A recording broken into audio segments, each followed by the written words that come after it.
Sagittaire, bienvenue sur le parcours éclairé pour votre lecture sentimentale pour le mois de janvier 2023. Je vous invite à regarder votre signe lunaire ainsi que votre signe ascendant pour avoir une lecture plus personnalisée. Allez, c'est parti.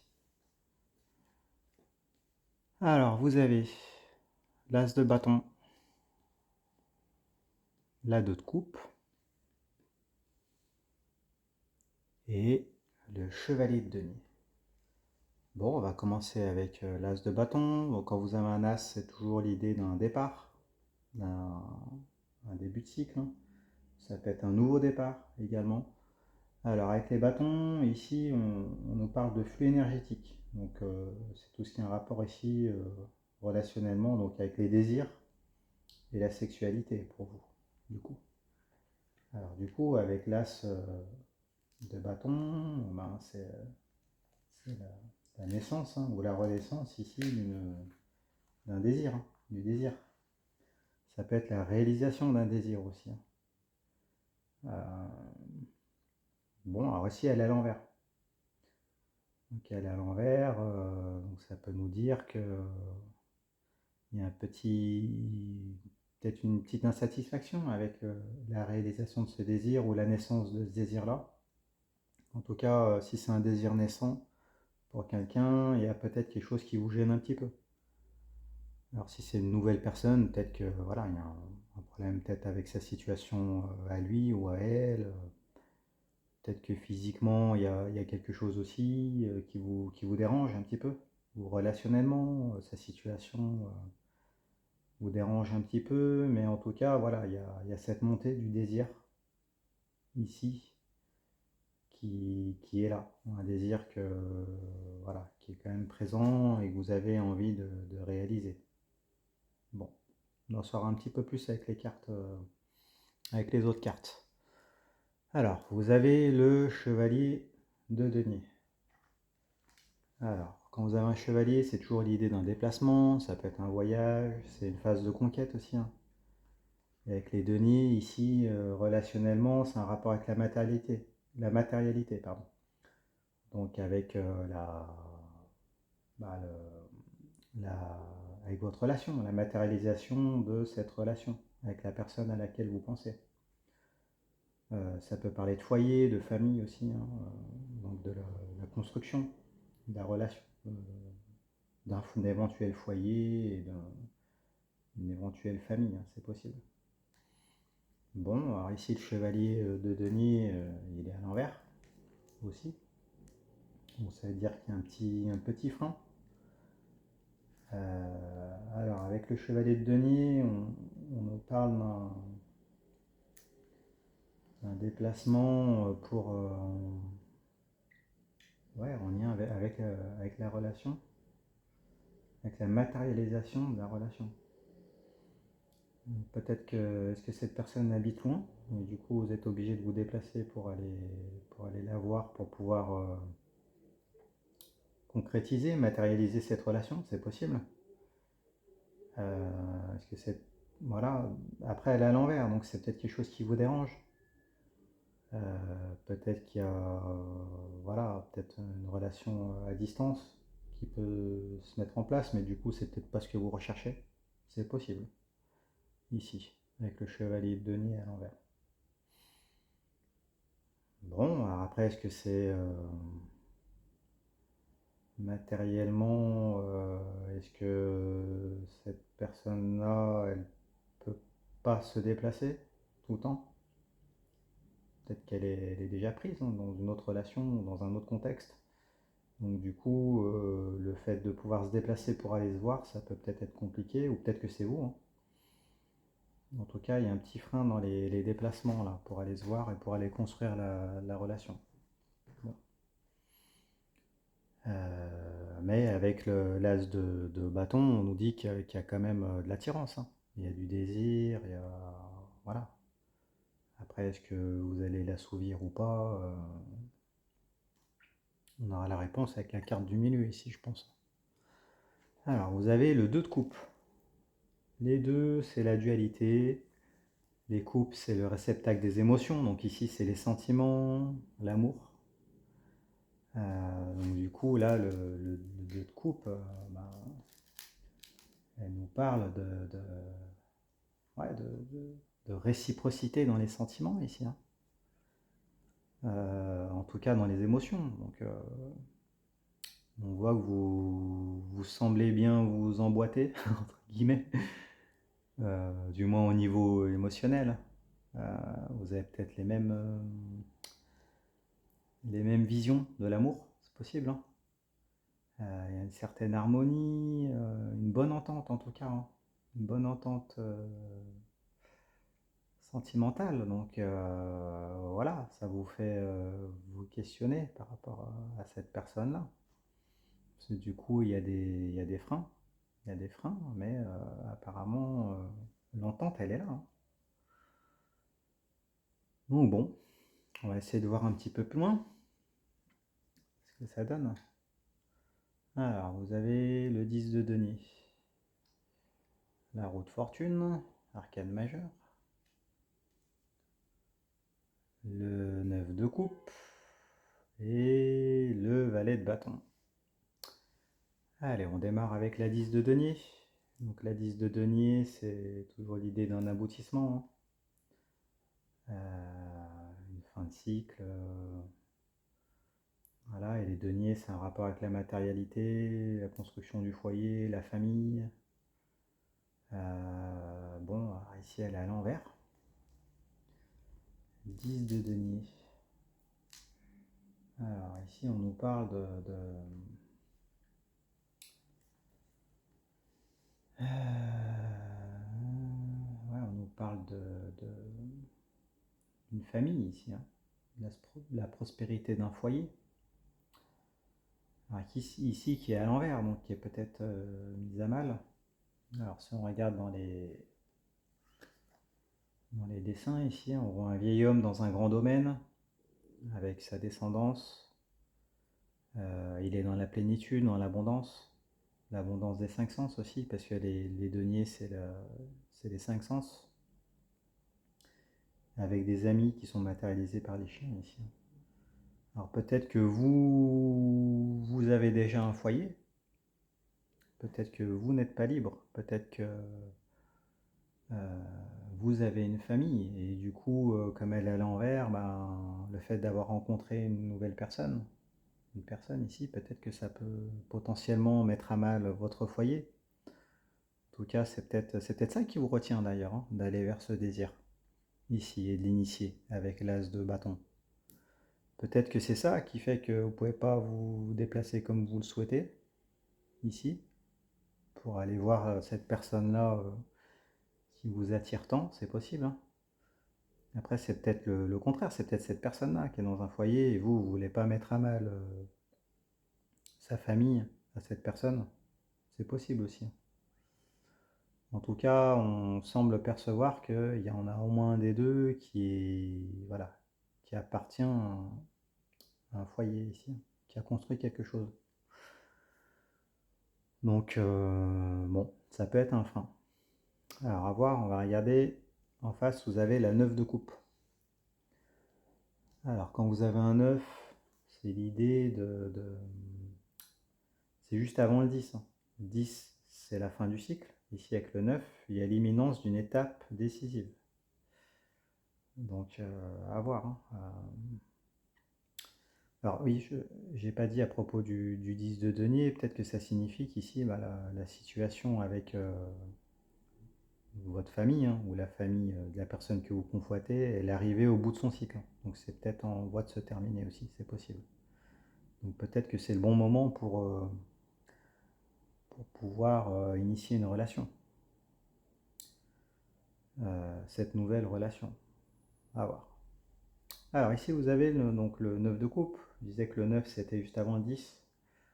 Donc là on est dans l'imminence d'une étape décisive.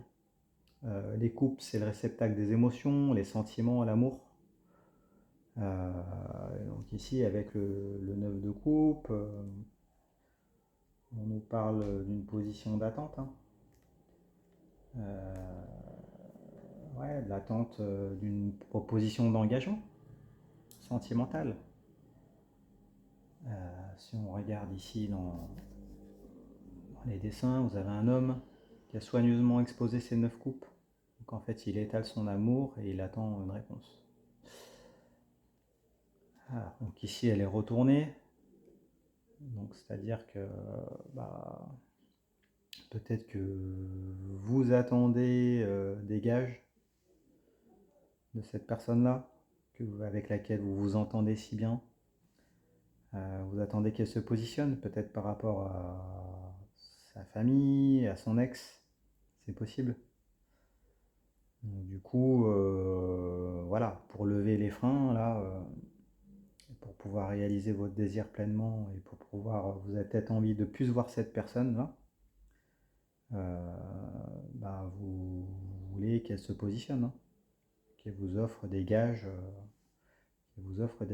Après, c'est peut-être vous qui n'êtes pas libre. Donc vous avez peut-être besoin de gages en face pour pouvoir quitter une famille, un foyer et pouvoir initier une relation, quoi. Vous voulez pas partir comme ça sans preuve d'engagement. Voilà, c'est possible. Bon, on va regarder ici la roue de fortune, l'arcane majeur. Alors, avec la roue de fortune, il y a toujours l'idée de chance. Voilà, c'est la roue qui tourne, hein. Il y a l'idée de surprise aussi, voilà, de mouvement rapide. Donc les choses peuvent peut-être changer rapidement. Donc bon, alors qu'est-ce qui va se passer ici? En tout cas, les événements vont vous être, semble-t-il, favorables, hein. La roue va tourner, mais dans le bon sens, hein, dans le bon sens. Donc à voir quelle est cette opportunité là qu'il va falloir peut-être saisir. Donc il y a peut-être un événement dans votre vie ou dans la vie de votre target, hein, de la personne que vous convoitez ou que vous aimez. À voir. Tenez-moi au courant dans les commentaires. Ce que cette roue de fortune signifie pour vous ici. Enfin, comment elle se matérialise dans votre vie. Quelle est cette surprise? Bon, on va regarder en face. Ce qui répond, on a le valet de bâton. Donc quand vous avez un valet, c'est une proposition, une opportunité, un cadeau.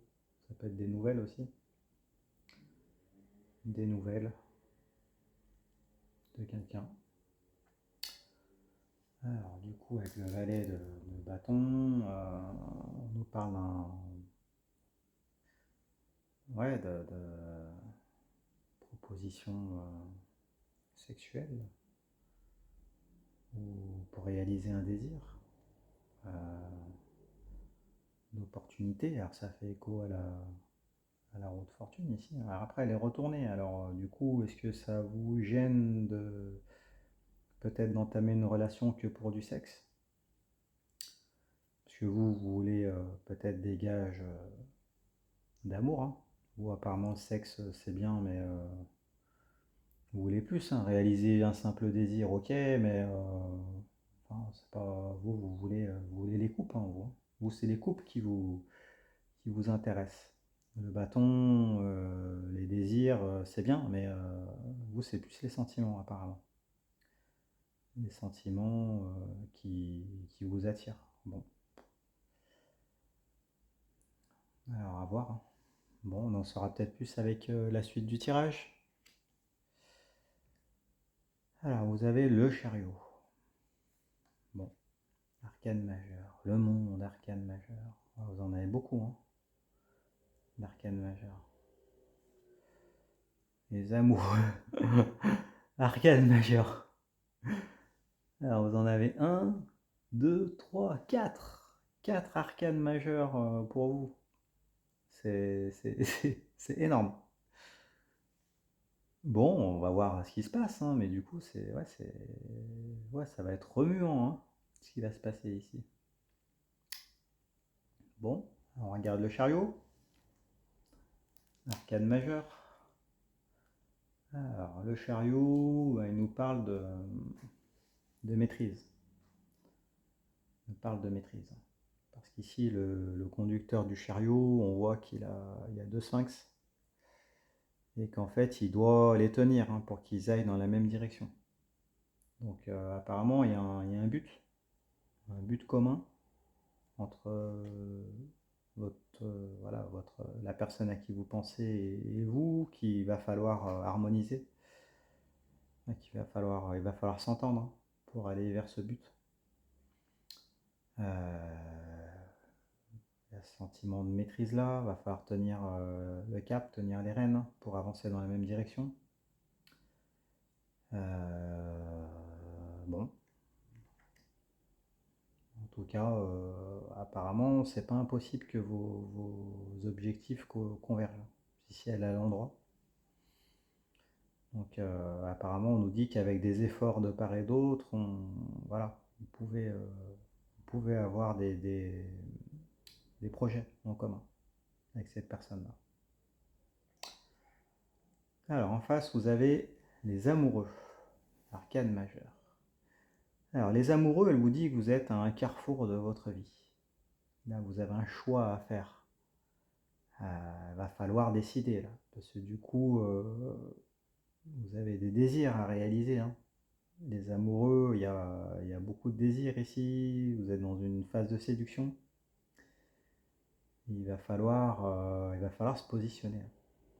Là, il va falloir se positionner. Voilà, donc si vous n'êtes pas, si vous avez encore un foyer, il va falloir se positionner par rapport à cette nouvelle personne pour voir si vous pouvez lever les obstacles.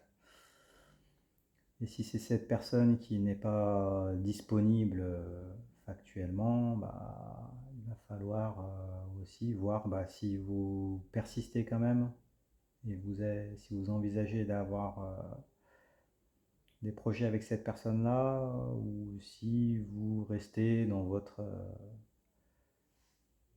famille, le foyer que vous avez construit, qui a l'air quand même assez abondant matériellement, mais qui peut-être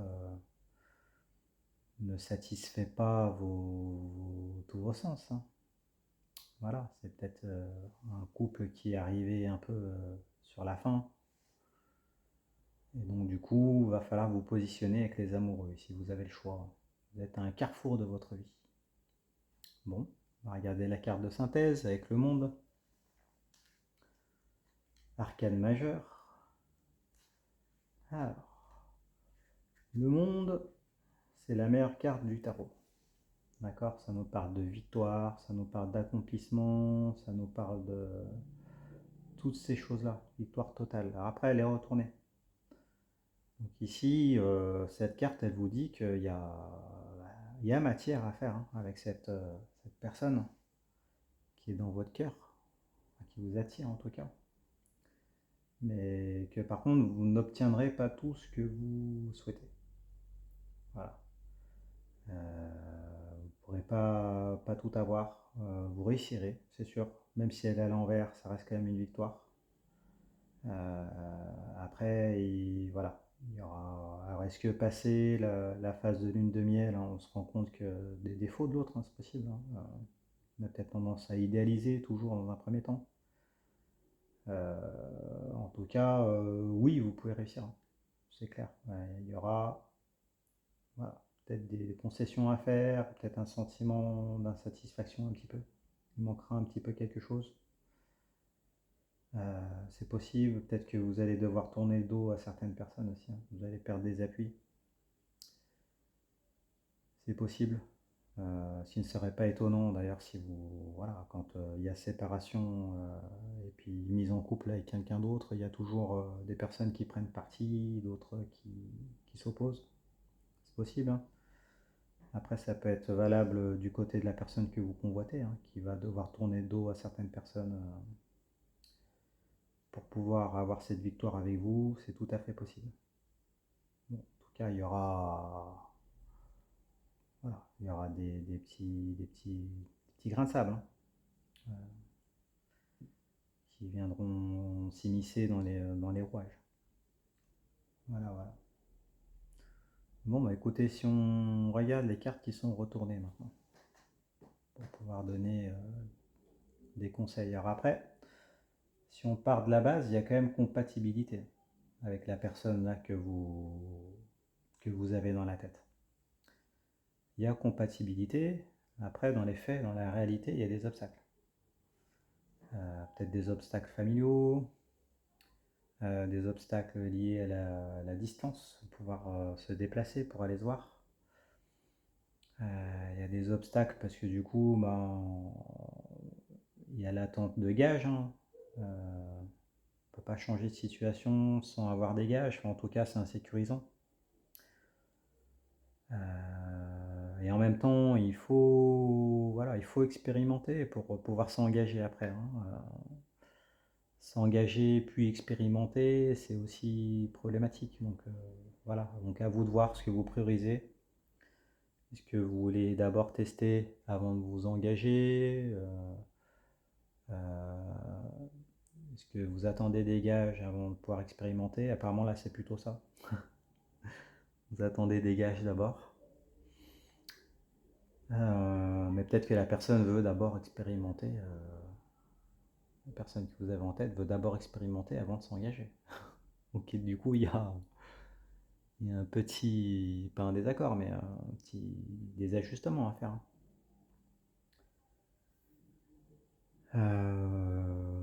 Bon.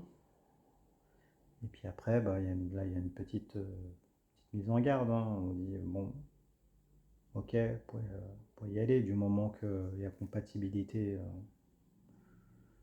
Mais attention à tout ce qui est matériel et factuel qui peut freiner. D'accord, qui peut mettre des freins et des bâtons. Après, on vous dit, là, vous êtes à un moment important de votre vie, donc il va falloir prendre son courage et se positionner. Voilà, voilà. Bon, bah écoutez, j'espère que ce tirage vous a plu. Mettez-moi un pouce si c'est le cas, faites des commentaires, abonnez-vous.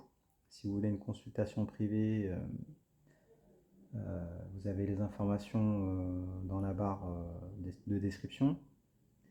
Et puis je vous souhaite de passer un excellent mois de janvier. Je vous donne rendez-vous pour vos lectures générales et sentimentales du mois de février très prochainement. Merci, au revoir.